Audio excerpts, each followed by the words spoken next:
اعوذ باللہ من الشیطان الرجیم بسم اللہ الرحمن الرحیم۔ سب ویڈیو دیکھنے اور سننے والوں کو السلام علیکم۔ ہمارے چینل کے پیارے ویورز، آج ہم تلاوت کریں گے سورہ ہود کی آیت نمبر 100، 101 اور 102، یعنی کہ آیت نمبر 100، 101 اینڈ 102 انشاءاللہ تلاوت کریں گے ترجمہ کے ساتھ اور تفسیر کے ساتھ۔ تو چلیں شروع کرتے ہیں آج کا سبق۔ لیکن شروع کرنے سے پہلے چینل کو سبسکرائب کریں، بیل نوٹیفیکیشن کو آن کریں تاکہ اگلی ویڈیو آپ کو آسانی سے ملتی رہے، اور ہو سکے تو شیئر بھی کریں تاکہ زیادہ سے زیادہ لوگ دیکھیں، آپ کو بھی زیادہ ثواب ملے اور مجھے بھی۔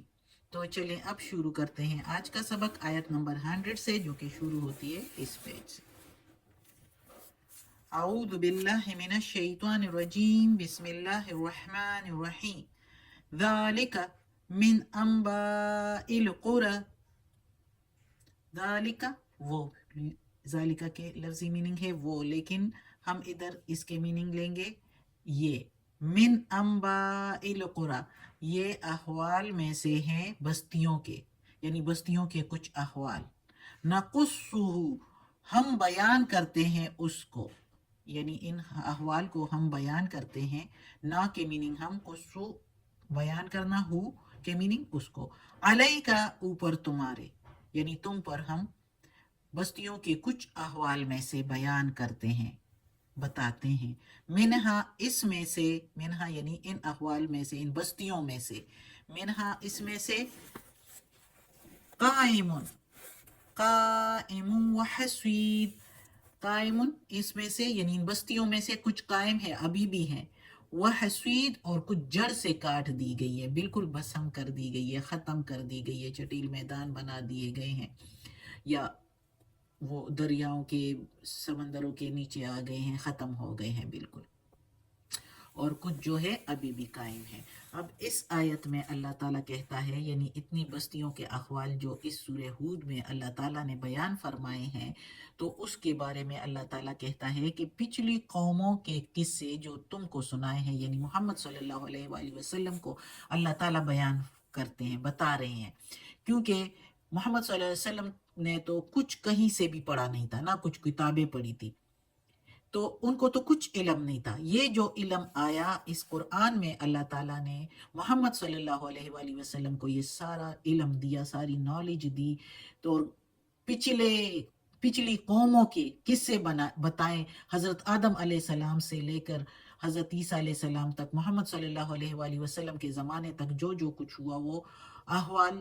کچھ بتائیں، سارے نہیں۔ اللہ تعالیٰ کہتا ہے کچھ بستیوں میں سے کچھ کے احوال تجھ پر ہم نے بیان کیے۔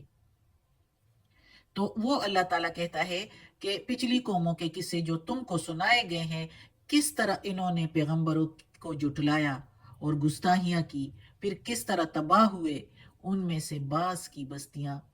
جو ہے ابھی بھی آباد ہیں، جیسے یہ قائم ہیں یعنی آباد ہیں، یعنی جیسے کہ مصر ہو گیا جو فرعون کا مقام تھا، اور بعض اجڑ گئی، مگر ان کے بھی کچھ کنڈرات موجود ہے، جیسے کہ قوم لوط ہے، جیسے عاد کی قوم، ان کی بھی کچھ کنڈرات موجود ہے، لیکن بعض کے تو نشان ہی ختم ہو گئے، ان کے نشان بھی باقی نہیں رہے، بالکل ہی جڑ سے کاٹ دی گئی ہیں۔ تو اس آیت میں اللہ تعالیٰ یہ بتا رہا ہے کہ یہ ساری بستیاں، اور ساری بستیوں کی پھر بھی اللہ تعالیٰ نے قرآن میں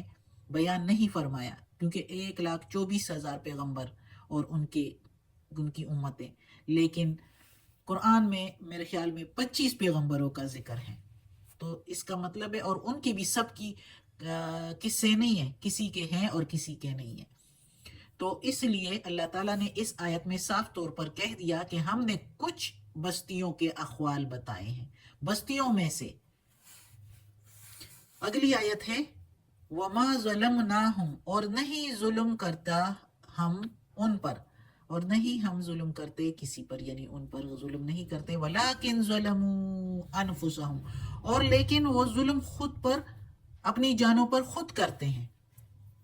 ظلمناہم، ظلم کے میننگ ظلم، نا کے میننگ ہم کے میننگ ان، وا کے میننگ اور، لیکن کے میننگ لیکن۔